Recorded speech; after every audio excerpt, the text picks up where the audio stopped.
નશા મુક્ત થાય મારું ભારત। આજે મારે એક ભયાનકતાની વાત કરવી છે।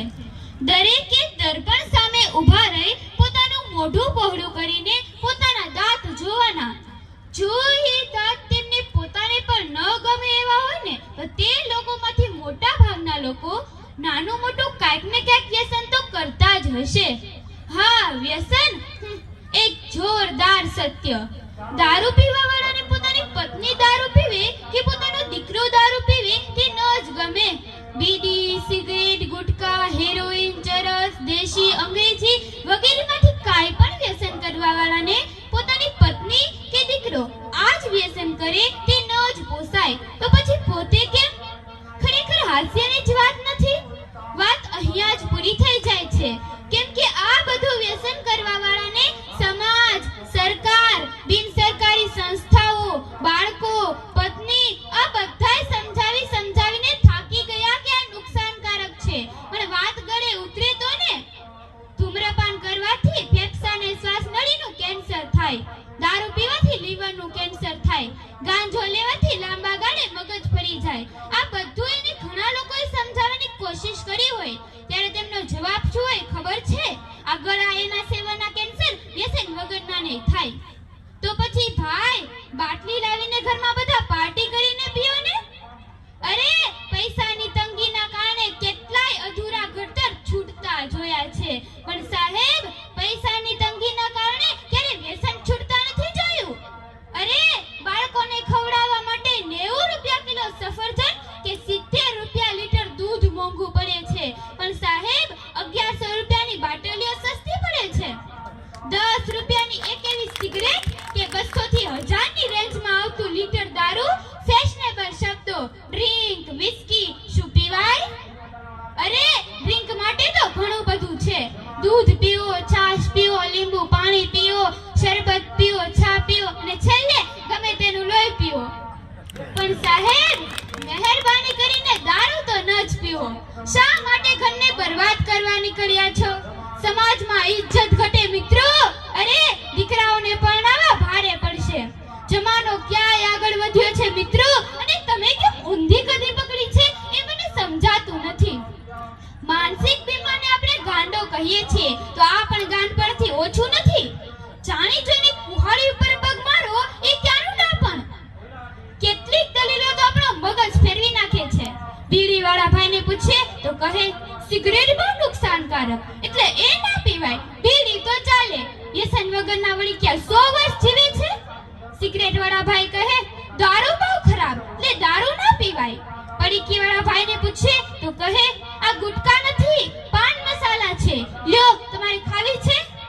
અરે ભાઈ ભલી થાય તમારી। Friends, this is not a comedy. આ બધી વાતો કોમેડી કહીને હસાવવા માટે નથી, પણ મનમાં વસાવવા માટે છે। મૂર્ખાની પણ કોઈ હદ હોય છે। જે વ્યસની છે તેની કોઈની નિંદા કરવાનો અધિકાર નથી કે બીજાની ભૂલો કાઢવાનો પણ અધિકાર નથી, કેમ કે જે પોતે જ ભૂલોનો ભંડાર છે એ બીજાની ભૂલો શું કાઢવાના? કોઈ ગામમાં કેટલું દારૂ પીવાય છે એ જાણવું હોય ને તો ગામના ઉકરડામાં જઈને જોઈ આવવાનું, પડેલી કોથળીઓ કહી દેશે। એક વખત એક યુવાન દારૂની દેશી કોથળી લઈને ખૂણામાં ગયો અને મોઢાથી એ કોથળીમાં કાણું પાડીને દૂધની જેમ પી ગયો અને પેલી કોથળીને ગંદામાં ફેંકી દીધી। યુવાન બહાર નીકળે એ પહેલા તો પેલી કોથળી બોલી, હે યુવાન, તે મારા શરીર પર એક કાણું પાડ્યું ને, હું તારા જીવનમાં કાણે કાણા ન પાડી દઉં તો મારું નામ કોથળી નહીં। ફરીવાર કોથળી બોલી, હે યુવાન, તે મને આ ગંદામાં ફેંકી છે, હું તને ગટરમાં ઉકરડામાં અલડતો ન કરું તો મારું નામ દારૂ નહીં। મિત્રો, આ દારૂની તાકાત છે। દારૂ તમારી ફજેતી કરશે। હજુ સમય છે મિત્રો, જાગો, વ્યસન છોડો, પરિવારને બચાવો। વ્યસન કે વ્યસન છોડવાનો ઉપાય?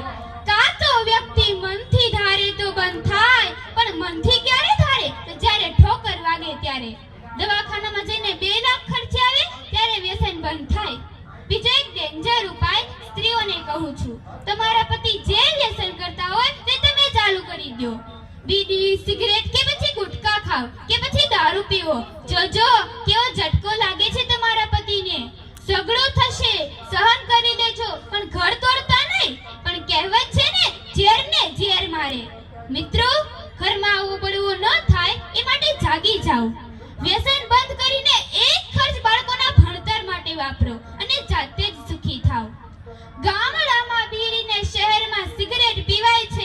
ગામડામાં કોથળીને શહેરમાં બોટલ પીવાય છે. પહેરણ છોડીને શૂટ બૂટનો તો ફરક છે મિત્રો. બાકી તો ગામડું હોય કે શહેર, બસ કચરો જ પેટમાં ઠલવાય છે. ભગવાને મફતમાં શરીર આપ્યું છે ને એટલે એની કોઈ કિંમત નથી. બાકી તો દવાખાનામાં જઈ આવો, કરોડોમાં વેચાય છે કિડની, લાખોમાં વેચાય છે આંખ. વૈજ્ઞાનિકોને તો કહો એક ટીપું લોહીનું તો બનાવે, છતાંય મફતમાં રક્તદાન કરીને લાખોમાં લોહીનો વેપાર થાય છે. મનખો મળ્યો છે માણસનો, માણસાઈ છોડીને પશુની જેમ કેમ ભટકે છે માનવી? હે, માણસાઈ છોડીને પશુની જેમ કેમ ભટકે છે માનવી? હું અહીંયા સ્ટેજ પરથી બધા વડીલોને પગે લાગુ છું કે જે વ્યસન કરે છે. તમારી દીકરી જાણીને મને આશીર્વાદ તો આપશો ને? આશીર્વાદમાં ભેટ સ્વરૂપે મને તમારું બધું જ વ્યસન આપી દો. બસ દીકરી